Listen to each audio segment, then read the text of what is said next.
Bismillahirrahmanirrahim. Assalamualaikum warahmatullahi taala wabarakatuh and a very good day. I am Muhammad Haris bin Naim from University Technical Malaysia Melaka. For today's C++ chapter, we'll be look up at struct or structured, which is the same things. So the learning objective for this chapter is that how to declare a struct, how to use, and the misconception between array and a struct. Later on, we'll see how are we going to use array inside a structure and how to create a struct become an array. And in this chapter, we'll be looking how to use the struct inside a program and passing the struct into a function where the struct will become the parameter. Okay, for some concept about struct is that struct is actually a collection of variable, a related variable that may consist different types, which means that float, char, integer, and string can be grouped together to construct a structure or struct. Each variable, including array that is declared inside a struct, is an element. If there is 5 elements inside the struct, so all the 5 members is actually members to the struct.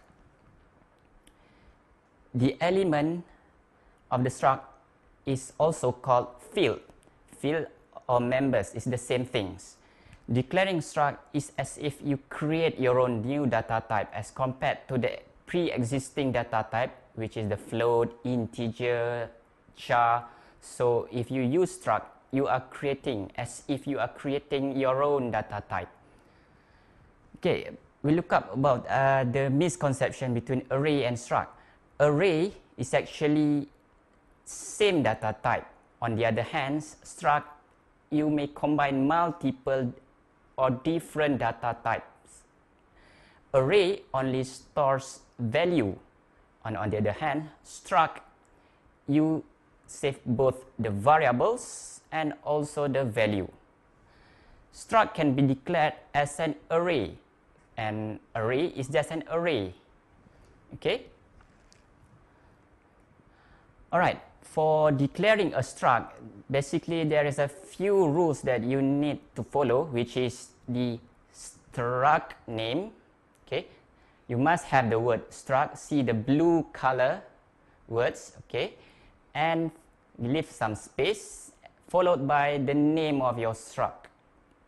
And keep in mind, since struct is actually a reserved word, so you cannot use the word struct as the name. So struct followed by the names and the curly brackets, and inside the curly bracket is actually the members, the variables.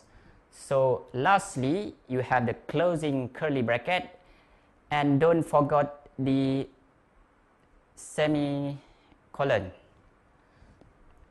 Okay, for creating separated fields, so you can use the comma.